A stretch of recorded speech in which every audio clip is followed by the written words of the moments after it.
And ladies and gentlemen, boys and girls, welcome back to the African Fighters. Ah, that stream didn't start well, but try to improvise real quick. I remain your humble host, Jabril from the African Fighters. Uh, from here in my little den in Nottingham, England.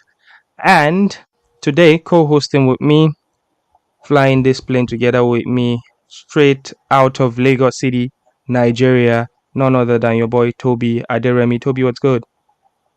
I'm great. How you doing? Man, we thank God, we thank God. We did manage, my brother.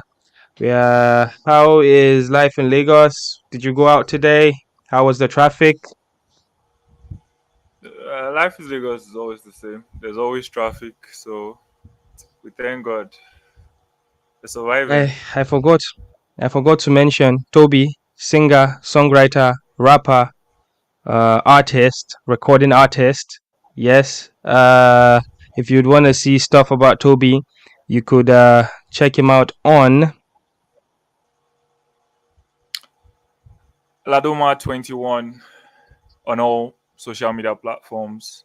You Great, can great. Google Ladoma on Spotify, anywhere. Guys, we are sorry You can about the easily little listen. delay. We are sorry about the little delay on the stream. It seems like Toby hears me like a couple of seconds after I'm done talking.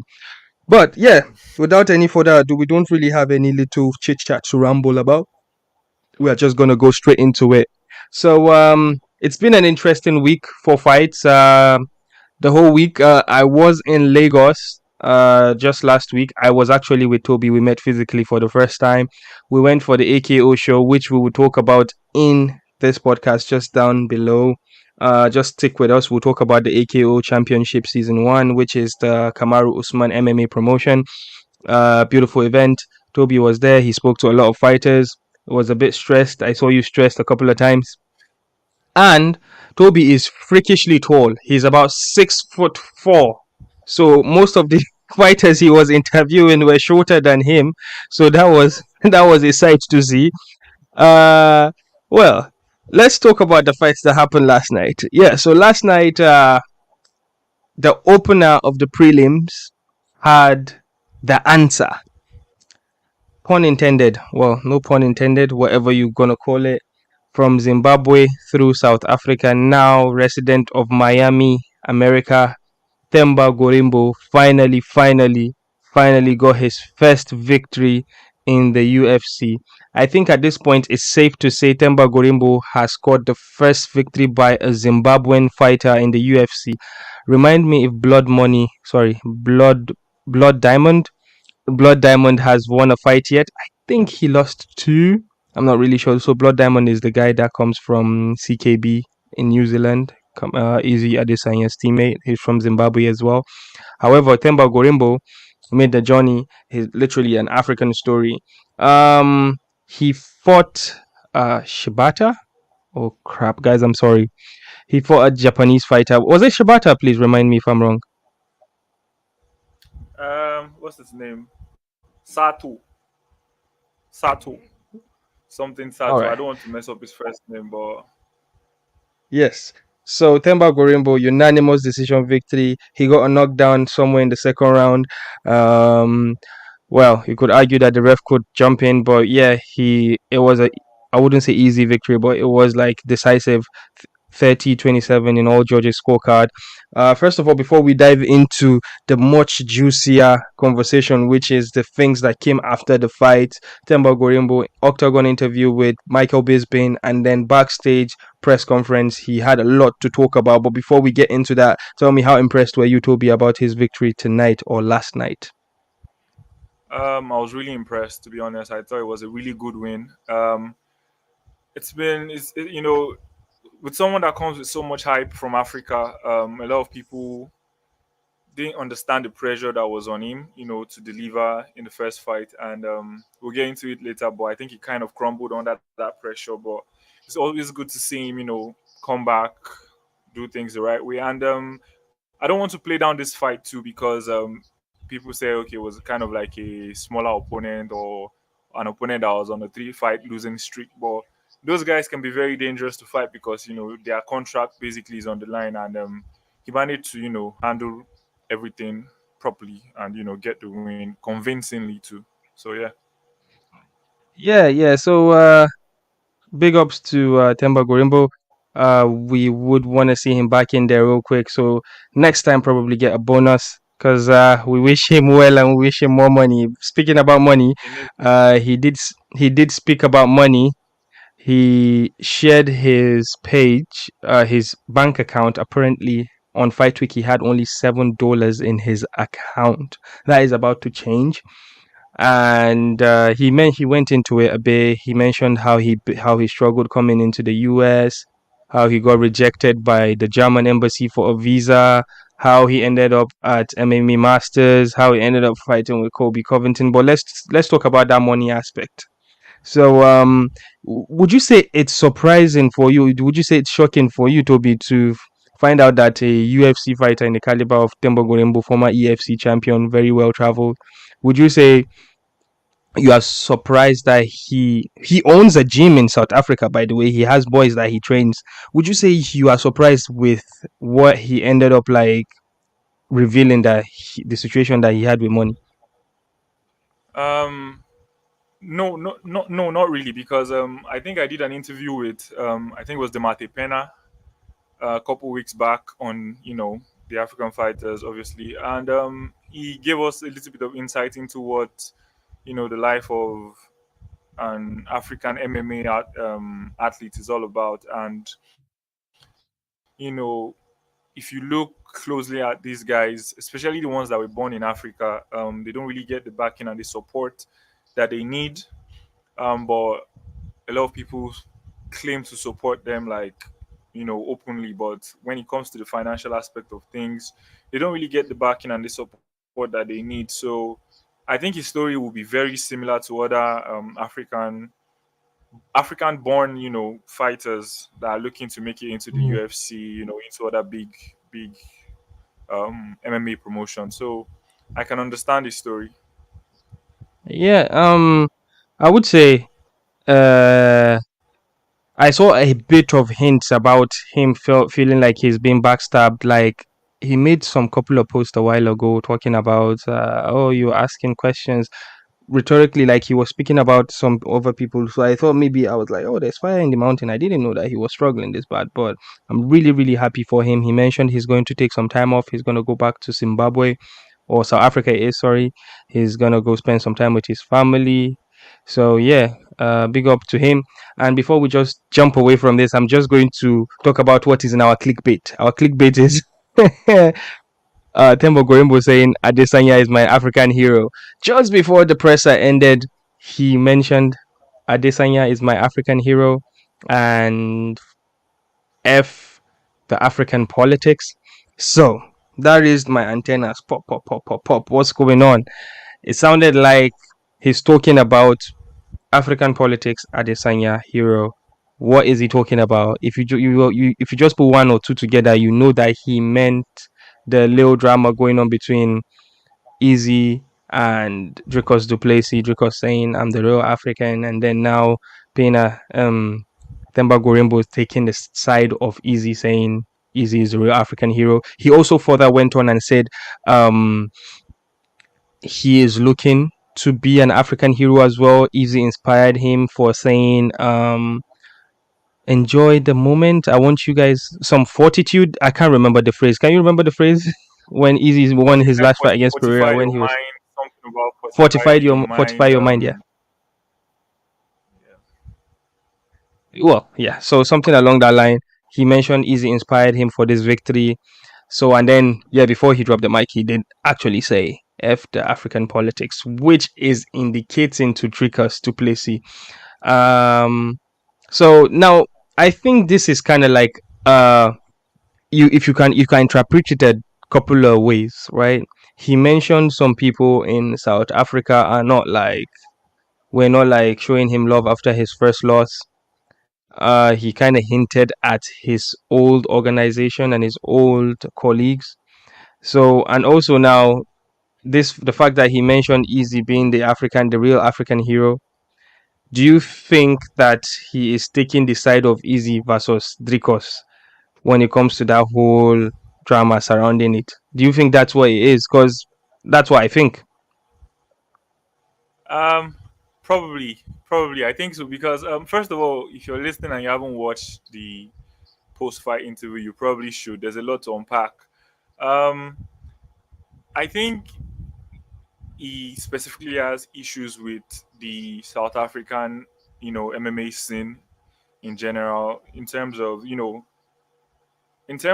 not just on a personal level, where he said, okay, they were not supportive enough after his loss, but in terms of like them not allowing Adesanya to be the face and the African hero and the African champion that they could look up to, that a lot of kids want to look up to, because Dricus Duplessis was born in South Africa. I'm not sure, but I know he grew up, and he's lived most of his life in South Africa. Um, for someone like that, who is also iconic in a way, he was a champion in South Africa, to come out and say things like that, it kind of, people that live in South Africa will want to resonate with that and say, okay, yeah, this guy is actually not really from Africa if you look at it, because he grew up in New Zealand and blah blah. So I think that's what it was referring to, like, scratch all that trash politics, like, let the man be, the symbol of hope that we need. Yeah. Yeah. I think this is a good place to leave this Themba Gorimbo gist. But again, we wish him all the best. Uh, we should we talk about Dricus and Izzy again? Is there anything that came up recently? I don't think there's any, right? But with that being said, we'll probably leave it to the end of the show. Let's jump into what is scheduled next. What is scheduled next is Dana White versus Ngannou again. Oof. I'm not going to say Dana White is coming for Ngannou. I would say because Dana would only answer questions when he's asked about it, right? So I'm just pulling up my phone here to read the comments of Dana from the presser last night after the UFC event. All right, so here we go. Boom.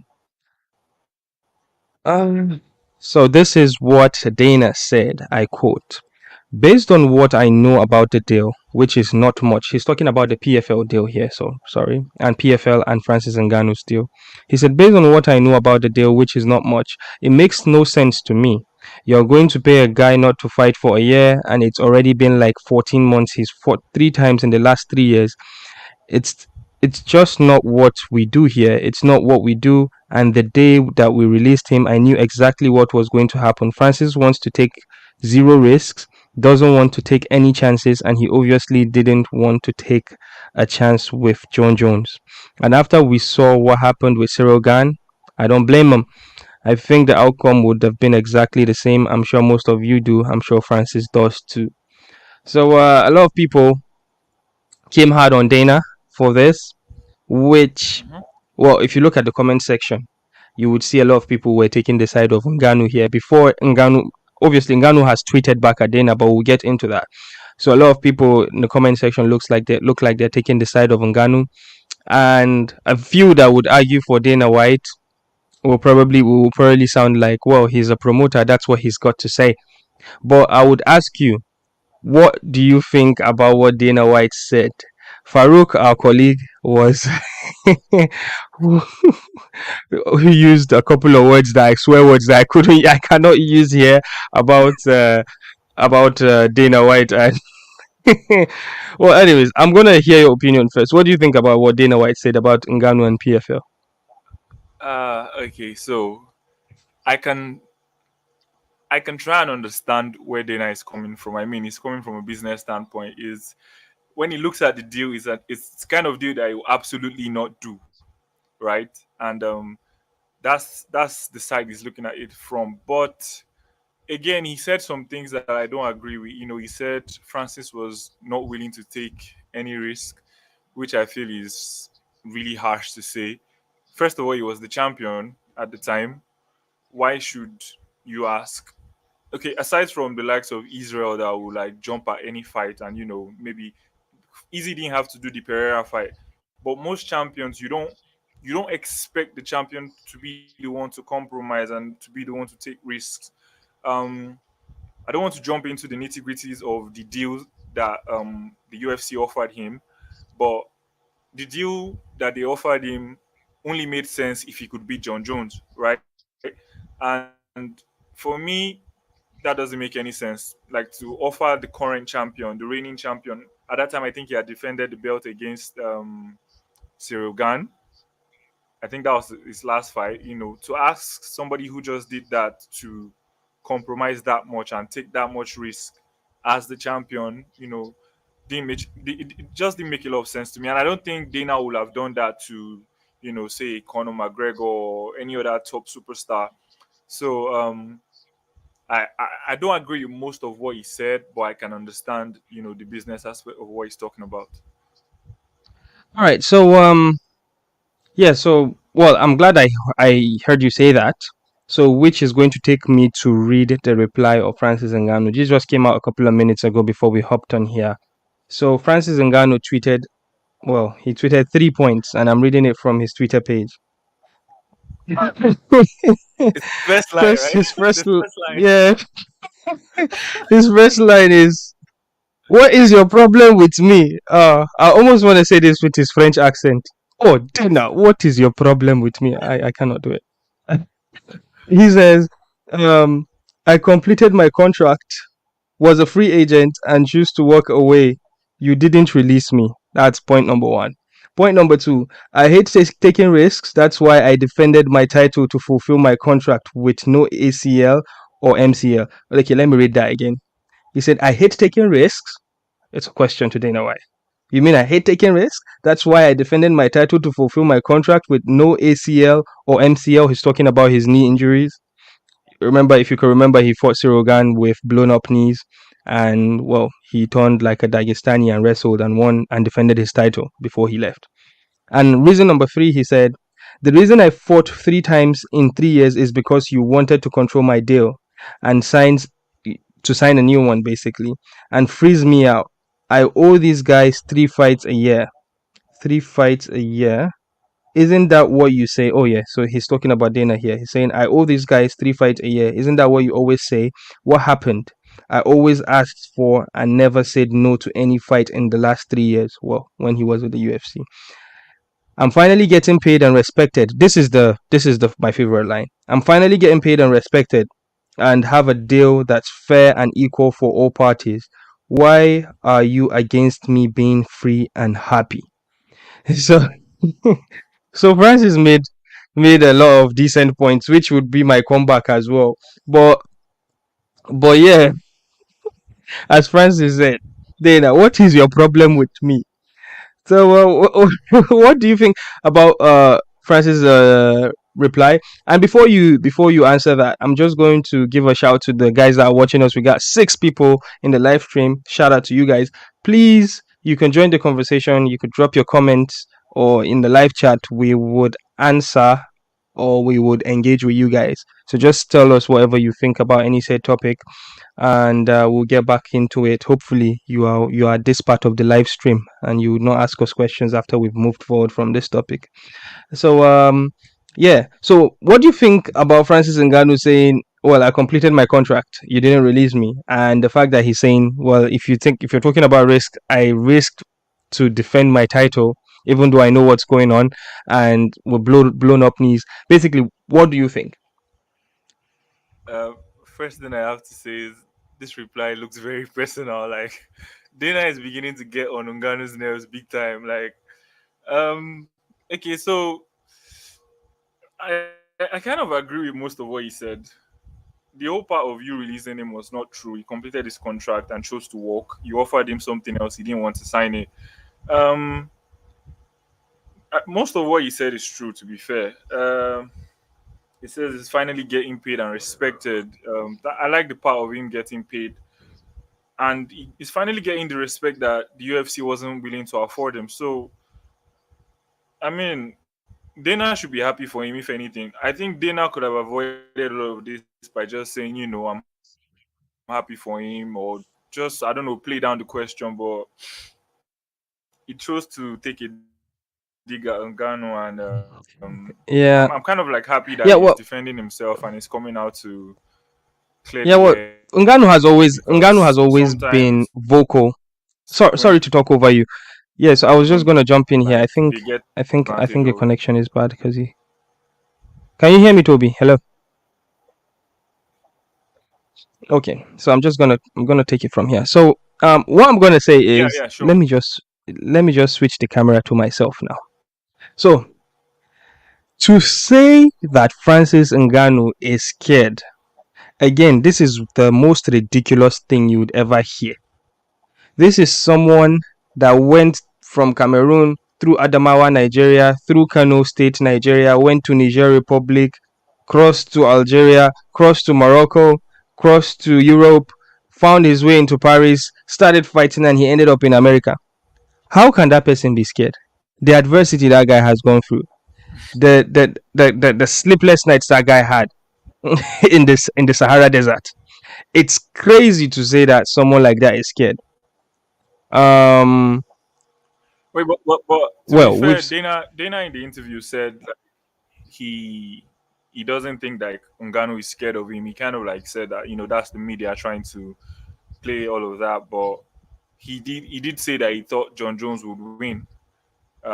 Whether that's the case, we'll probably well, never know. But well. If he would be more concerned that John Jones would beat him, that means that he's scared to fight John Jones. And again, he is scared. Does that make sense? there's So nobody on planet Earth that Ngannou is scared of. yeah, exactly. So if you're saying, oh, I'm not saying that he's scared, but he doesn't want to fight John Jones because John Jones will ragdoll him. That means that he's concerned about fighting John Jones. That means that he is scared. So the fact that he's scared is it's Yeah, you crazy. are painting the narrative I that he think doesn't smoke. So I think Ngannou naturally is a very stubborn person. I don't know him per se as a person in person, but I can tell that he's very stubborn and he's very high on respect, as every African is from where we come from. Like when you some people carry respect for their head, they carry it for their shoulder. Like if you get disrespected, you would you don't care that whatever you lose, you would fight for your respect per se. So like years, like a year ago, 2 years ago, when this was going on, all the money that Francis Ngannou left on the table, we knew this was going to be the outcome. He was going to leave the UFC and find better fights that would give him what he wants. And I think money is secondary for him. I actually think that his concerns about fighter pay, fighter sponsorship, all those things that he's talking about, and then his concern about fighting boxing is actually first for him before money. I think it's ridiculous.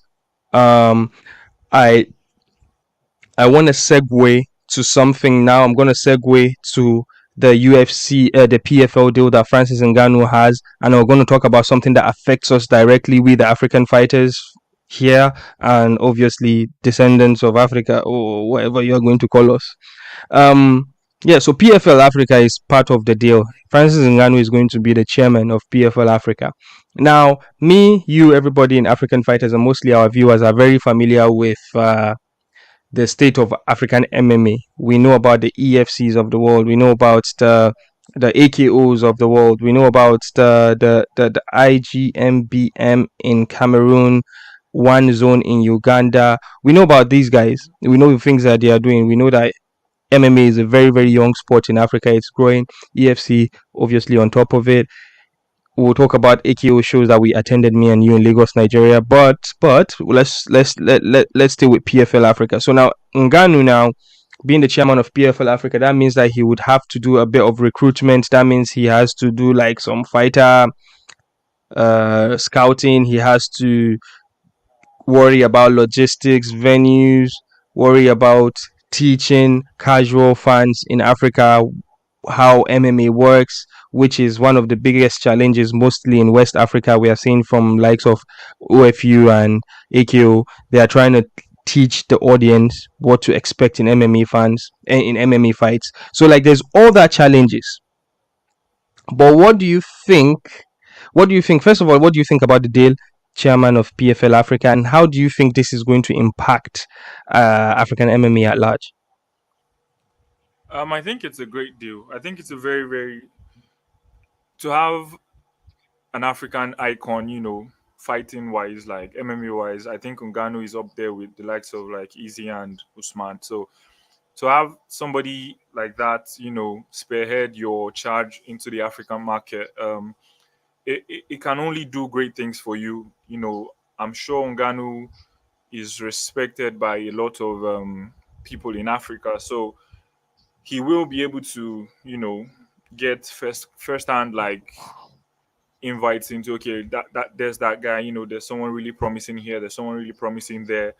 Obviously he's going to be working with a group of really talented like scouts and administrative people. It's not like he'll be hands on like doing it by himself, but just to have him as the face of the PFL in Africa, I think will do massive things for them and for African fighters, African MMA community at large.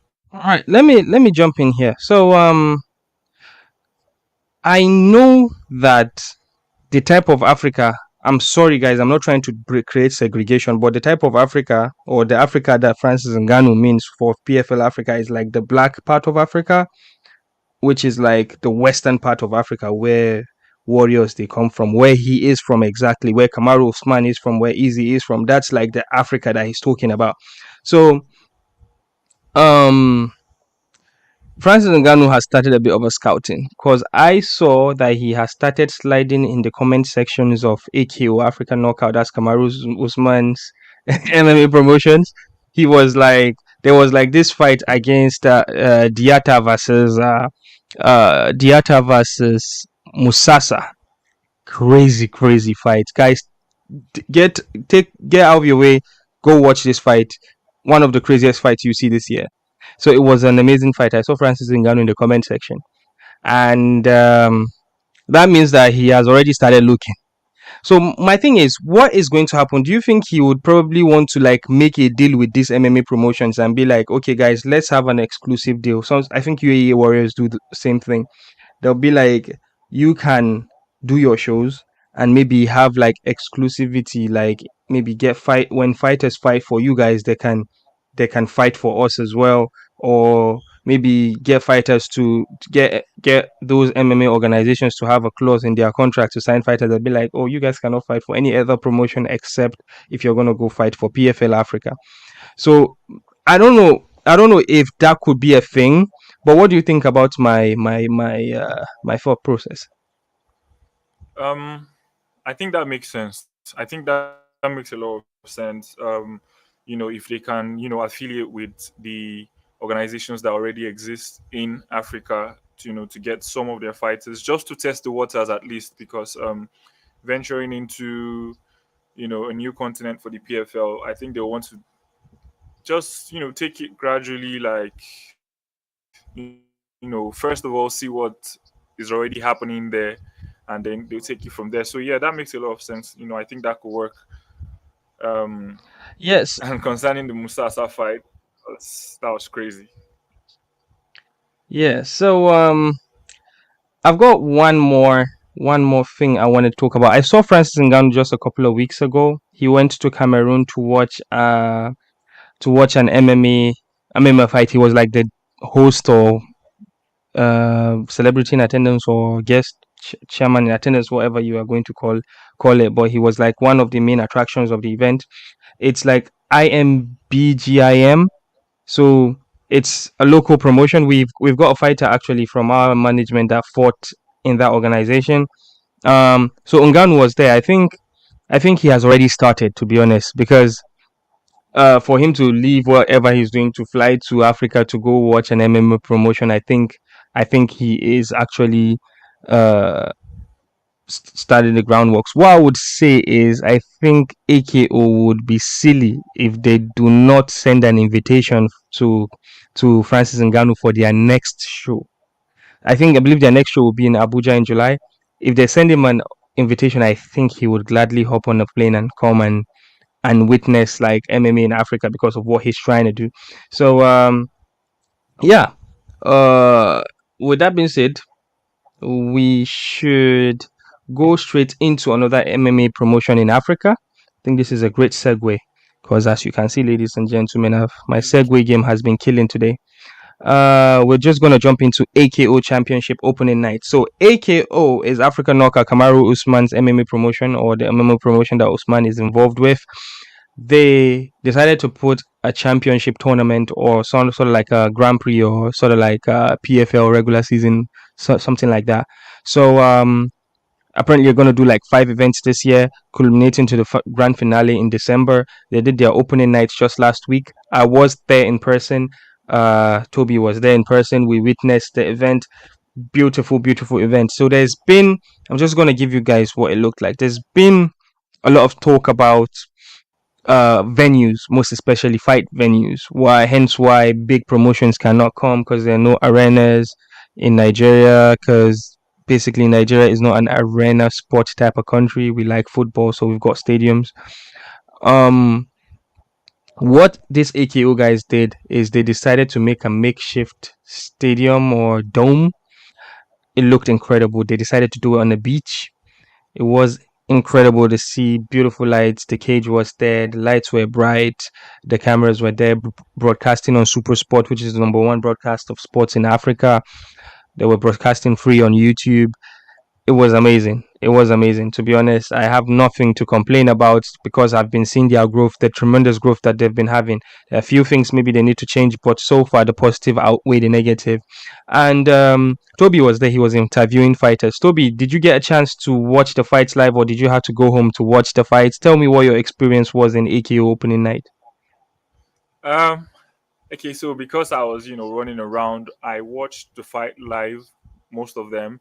But I also, go back home to like watch it and like, the technical aspect of it and, see what guys were actually really doing close up. I think the event was an amazing event.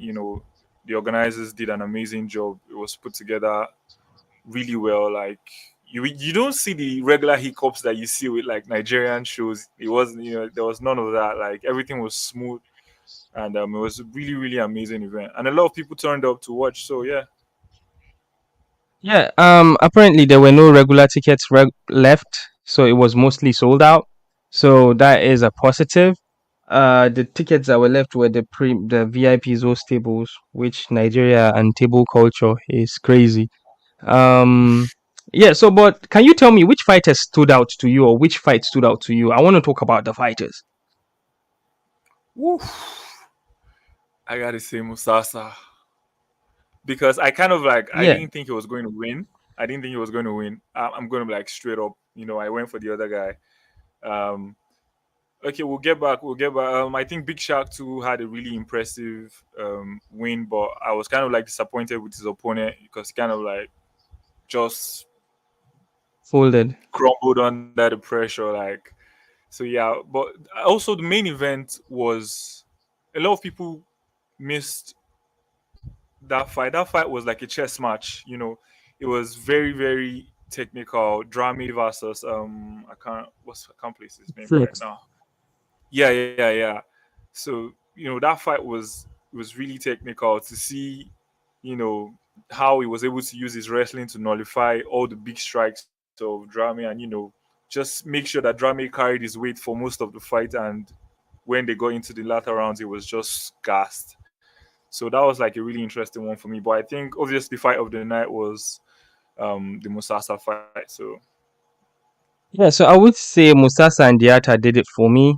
Anybody, if anybody asks me MMA in Africa, I'll recommend that fight for you all day. Go watch that fight. It was a tale of a wrestler versus a striker, and then the wrestling wasn't going on, and the wrestler decided to turn to a striker. It was a very very beautiful fight to see. I would say Daniel Emeka. He blitzed his opponent. I think that's Odino from Kenya. I think what happened was, I'm not sure. I think Odino ended up having a broken nose, hence why he folded like that. Uh, Emeka, I think he got the knockout of the night. Emmanuel Bernard, the police officer. In the last event, he got finished by Musasa, so he got his redemption. He came in quick work. It was good to see. Jabrum Baba Inua, the Dembe fighter that ended up being in MMA, he dominated in wrestling. Olympio. He dominated Olympio in wrestling. We saw an impressive victory by Muzan. We saw Jane Osigwe. We saw Juliet Chuku. We saw the main event, which was very grappling heavy. It was beautiful grappling to see. If you're a grappling fan, you would really, really love it. People think that the Africans only strike, but yeah, there's a lot of grappling. So Flex ended up taking a victory against Sharif Rami. Flex still undefeated. One of the favorites of the middleweights. The middleweight division is crazy stacked. Emeka, Shegun, Machine Flex, gun. Drame. Yeah. So it's crazy. You guys, if you don't know the AKO, I think you should give it a shot. The events are coming in. They have standings out. You probably should go plug yourself to a fighter and root them to the title. So before we go, I think we've got one more topic to talk about. This is a topic that I'm very confused about. Um, Usman wants Chimaev. Chimaev cannot make welterweight anymore. Um, Dana White says no to catch weight, but Usman wants Chimaev. I think the reason why Usman wants Chimaev is number one, it will be a main event anyway without even a title. It will be a main event on a pay per view. That's one. Two, well, with the deal that Usman has with the UFC, I think he gets pay per view points, so that would make sense to make sense to him monetary wise. And if he's trying to find a path back to the title, taking out Chimaev is just going to put him back straight back into it. So that makes sense for him. But can they fight in welterweight? And Dana White has said no to catch weight. But if not, who should Usman fight next? But let me ask you first. Do you think this would be a good fight for Usman versus Chimaev? And do you think it would happen?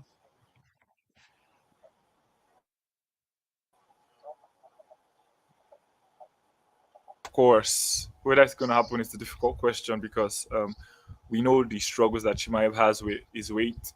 Um, I don't know. I think I read somewhere that he's trying to, he wants the welterweight gold before he moves up to middleweight.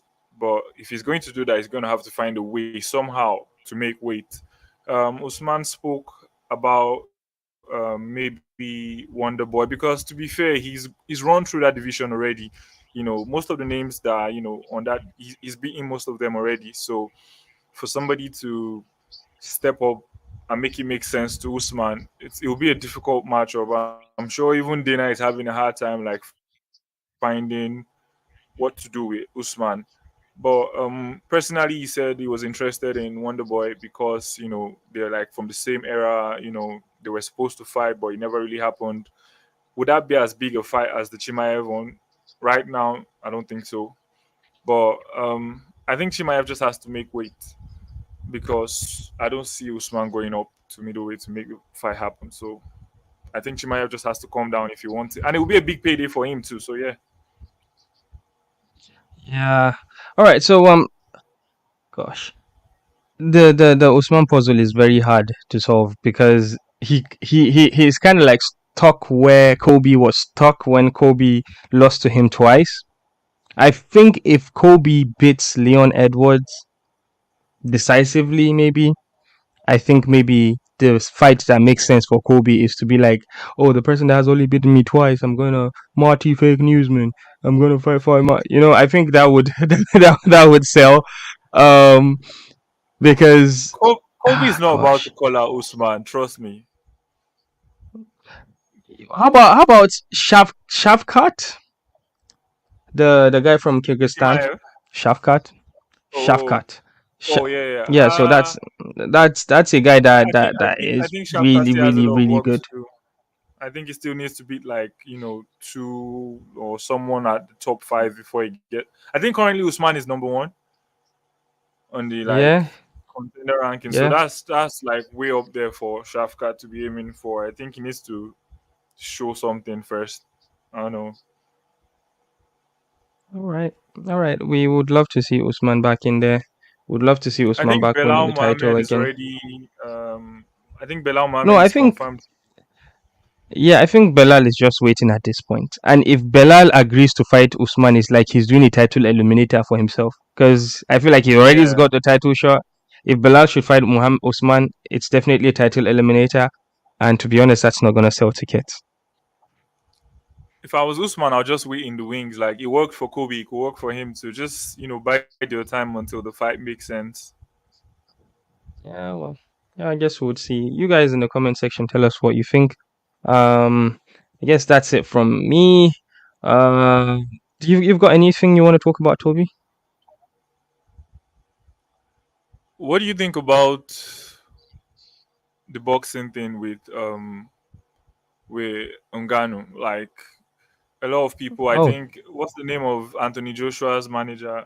Not manager, promoter. Eddie Hearn. He came Eddie out Hearn, and he yeah. said, yeah. He was. I think he said something about Joshua calling the Ngannou fight a gimmick fight, and he's focused on you know the serious heavyweights of the division. So it looks like Ngannou might struggle to get the big names to fight him. I think the least likely Hmm. person to take that fight will be Tyson Fury, even though he seems to talk about it a lot. Um, okay, I don't so think. Joshua has I turned him think. down. Yeah, I think Joshua wouldn't want to fight him because Joshua basically is trying to get back into. He's still into serious boxing, and I think Ngannou boxing is not serious boxing. It is, as he said, gimmicky boxing. It's like under the realm of like celebrity boxing. Um, I think what makes sense for Ngannou is not to fight a professional boxer, to be honest. Because Jake Paul and those celebrity boxers, guys, they've already showed us that celebrity boxing is a thing. But now, who is dumb enough as a celebrity that is not a pro boxer to agree to, well, a heavyweight to agree to be to be boxing Francis Ngannou? When you were talking about it, I was struggling to think who would be dumb enough to do that. Do you have any recommendation for me? Somebody that is big enough Most to box likely, I don't Ngannou? know, a retired boxer. I don't know who's out there. Who's out there? Oh, maybe a retired boxer. You say? Well, obviously not Mike Tyson. Um, Or maybe not the retired, Klitschko. but like towards the end of their career, like say So them what's the name of Chisora or yeah, maybe the Chisora or Chisora is a bad MFA. He is a yeah, but like bad guy. he doesn't seem to He's be able also to from beat the Cameroon, big by the guys. way. Well, isn't Okay, Chisora so from now you have a Cameroon? storyline. Or is it Takam? Bro, this is Farouk's realm. Uh, I think those guys. I think those guys are too tough for him. I think they're too tough for him. Um, Apart from the fact that he needs, I think he needs a name to be able to sell it alongside him. I think in his head what he has is like, okay, the whole Mayweather versus McGregor type showdown where they sold a lot of tickets and it was a really big thing. mm, But you need a co-dance partner for that to happen. And right now, I don't know. right, all right. I guess this is something that I'll probably do a bit of research and a bit of thinking, and then we talk about it next week. Who who Ngannou is going to fight in boxing. Yeah. Next week we'll also have a third person on this show, Chichi, who is the writer on our website. She's going to be here. Chichi is a Nigerian that lives in South Africa. She works very closely with MMA fighters and she does a lot of MMA writing. I'm really, really keen to hear what she thinks. I'm really, really keen to hear what Chichi thinks about the whole Dricus Duplessis and Francis and Israel Adesanya situation. But I'll let you know. Obviously we would find out together, everybody. Well, with that being said, well, it's Toby from Lagos, Nigeria. Follow him on Instagram on.